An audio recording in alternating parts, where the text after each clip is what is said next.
Selamat malam Balai Sarbini. Masyarakat. 1 minggu di kapal lagi.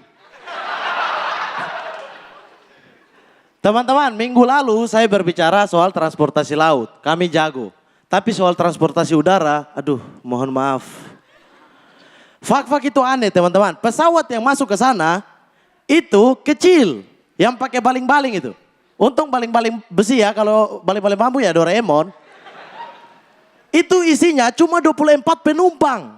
24 penumpang. Kopaja saja 26 penumpang. Itu yang duduk, yang berdiri 370.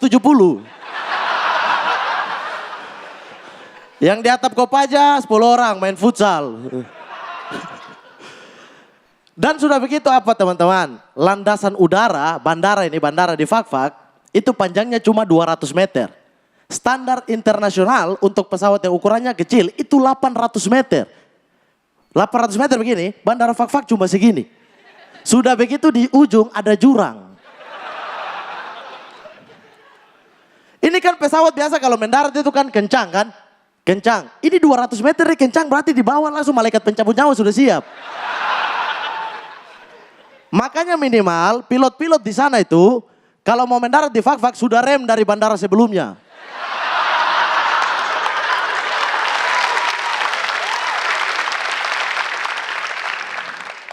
Atau paling tidak dia mau mendarat itu harus betul-betul di ujung landasan sini.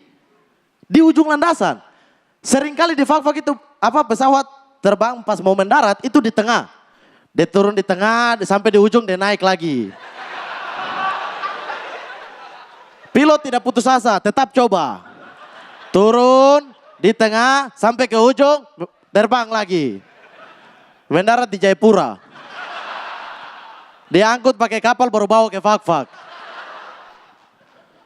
Aneh-aneh. Makanya teman-teman, jangan kaget kalau kami sebagai orang Fak-Fak itu sombong kalau naik pesawat. Sombong. Saya pertama kali naik pesawat, itu pas turun di bandara ada orang jelek depan saya tampar.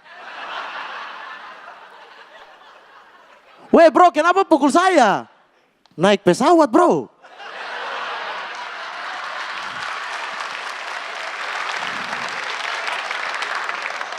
Memang aneh. Medan Fak-Fak itu, aduh saya sudah pernah bilang kan, jalan Fak-Fak itu terjal. Ojek-ojek kalau ada di sana tuh ada ojek, tapi ojek-ojek di sana itu dia tidak berdasarkan jarak, tidak. Harganya ditentukan berdasarkan tingkat kesulitan.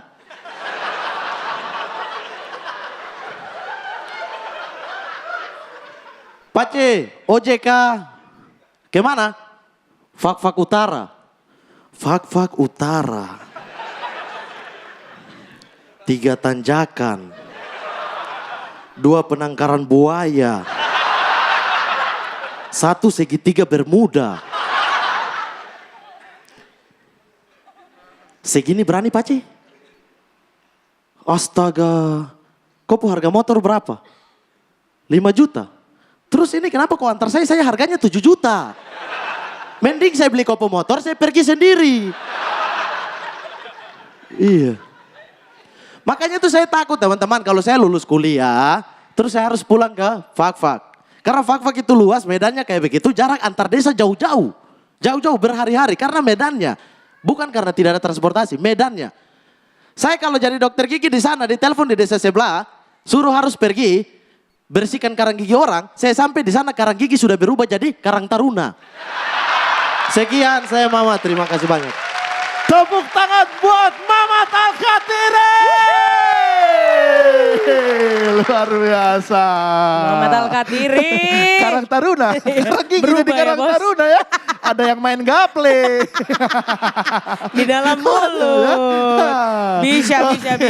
Oke, langsung aja kita dengarkan komentar dari juri pertama kita. Silakan Pak De Indro.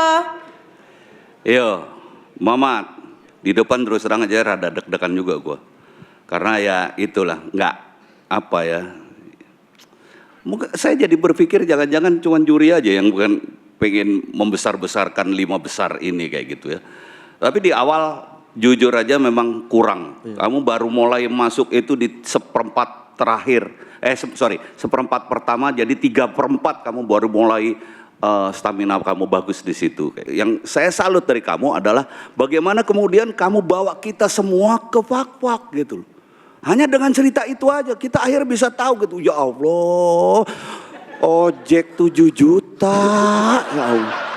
Memang kita juga tahu nggak bakalan segitu, tetapi kita menjadi tahu bahwa di sana pasti ada yang terjal di sana, lewat penangkaran buaya sering lepas. Gitu kan, dia kan jadi gitu kan kesannya. Tapi artinya gini, bahwa apapun itu, kamu bisa mendeskripsikan apa yang ada di benak kamu kepada kita semua sehingga kita mengamini gitu. Saya selalu ngomong bahwa kamu sukses mentransformasikan apa yang ada di benak kamu ke kita. Dan itu yang terpenting. Keren banget. Terima kasih Pak De. Berikutnya silakan komentar dari Bang Panji. Ya, benar katanya Pak De Indro sih. Mamat itu selalu membuat kita tuh pengen cerita lagi soal Fak-Fak, cerita lagi, gue pengen tahu apa lagi yang lu bisa ceritain soal Fak-Fak. Karena setiap kali Mamat cerita, ingat gak kemarin gue bilang soal Fak-Fak, penonton tuh masih ngikut, dia tuh masih ingat apa yang Mamat omongin gitu. Itu membuat atau membuktikan bahwa penonton tuh ikut sama Mamat bertumbuh dari hari ke hari, dari minggu ke minggu, dan itu bagus. Kayaknya satu penonton Suci 7 itu udah tahu banget soal Fak-Fak, saking taunya mereka nggak mau ke sana. Jangan. Ke sana dong. Enggak, tapi ya karena kan kayaknya kok perhara banget nih Fak-Fak nih. Enggak, tapi dari sisi performance gue nggak bisa bilang itu bagus. Maksudnya nggak sebagusnya Mamat ya, karena hajarannya nggak sekuat biasanya. Tapi nonton Mamat lebih enak daripada 3 sebelumnya karena Mamat naik ke atas panggung tuh punya motif gitu. Ada motivasi. Mamat tuh naik panggung tuh kayak mau ngomong, gue gak peduli nih lu ketawa-tawa enggak, gue ada yang mau gue ceritain. Kalau komika udah naik panggung seperti itu, beda. Salah satu komika yang seperti ini yang ngajarin gue namanya Insan Nur Akbar. Akbar tuh gue tanya, kenapa lu kalau di atas panggung tuh gak pernah goyang walaupun penonton gak ketawa? Akbar selalu bilang, karena gue gak peduli penonton ketawa-tawa enggak, gue mau ngomong nih, lu dengerin.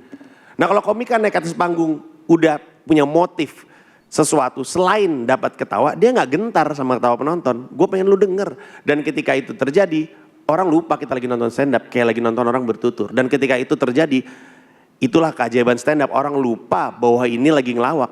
Kita cuma duduk di situ dan terkesima sama apa yang dikatakan. Dan setiap kali kita ketawa itu adalah refleks, bukan karena kita nebak ini akan lucu gitu. Dan itulah yang lu berikan. Bukan yang terbaik, tapi masih lebih baik daripada yang sebelumnya tadi ya. Thank you. Makasih Bang Panji. Dan selanjutnya kita dengarkan apa kata Cak Lontong, silahkan. Saya setuju dengan Mas Indro dan Dek Panji ya. Mamat, ya Mamat kamu aman. Bukan hanya kamu, kita semua aman. Kita semua aman. Kenapa? Kenapa? Kan yang dimaksud, taruh dulu. Kenapa? Ini Kenapa bisa ada, semua? Ini bisa ada Kan nggak ikut kompetisi, miskomunikasi. Cak. Hah? Ini Kan nggak- miskomunikasi nih. Nanti dulu yang Indonesia dimaksud aman. Indonesia aman.